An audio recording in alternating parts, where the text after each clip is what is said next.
Zee 24 तास एक पाऊल पुढे। आणि पुण्यात आता पीएमपीएलचा प्रवास देखील महागणार आहे। तिकीट आणि पास दरात वाढ करण्याचा प्रस्ताव पीएमपीएल प्रशासनानं घेतला आहे। शनिवारी होणाऱ्या बैठकीत हा दरवाढीचा निर्णय घेतला जाणार आहे। तिकिटांच्या दरात 1 ते 3 रुपयांच्या दरवाढीचा प्रस्ताव आहे, तर विविध पासच्या दरात देखील किमान 100 रुपये दरवाढ सुचवण्यात आली आहे। पहिल्या टप्प्यातील 2 किलोमीटरसाठी मात्र कुठलीही दरवाढ होणार नाही। दरवाढीमुळे पीएमपीएलच्या उत्पन्नात मासिक 4 कोटी रुपयांनी भर पडणार आहे।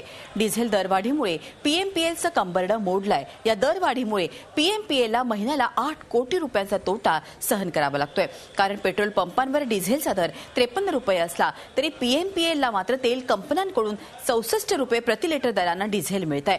हा वाढता तोटा टाळण्यासाठी अखेर पीएमपीएलनं भाडेवाढीचा निर्णय घेतलाय। त्यामुळे पुणेकरांसाठी असलेली एकमेव सार्वजनिक वाहतूक सेवा आता आणखी महागणार आहे। पीएमपीएलच्या तिकीट आणि पास दरात वाढ करण्याचा प्रस्ताव प्रशासनानं घेतल्यानं यावर पुणेकरांनी नाराजी व्यक्त केली आहे। तिकीट वाढवल्याबद्दल काहीच प्रॉब्लेम नाही, पण बसची फ्रिक्वेन्सी जास्त महत्त्वाची आहे। लोकांचे इथे 10 वेळा नुसतं बस येते आणि थांबून राहतात, याला काही अर्थ नाहीये।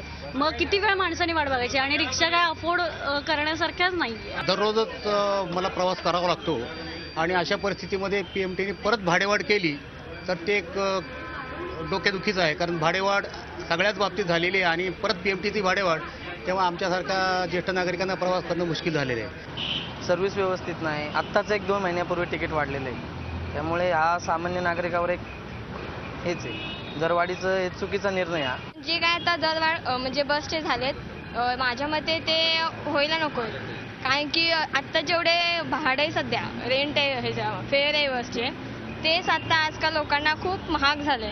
पण याच्यापेक्षा वाढणं म्हणजे प्रवास करू की नाही असा प्रश्न पडतोय लोकांना। झी 24 तास एक पाऊल पुढे।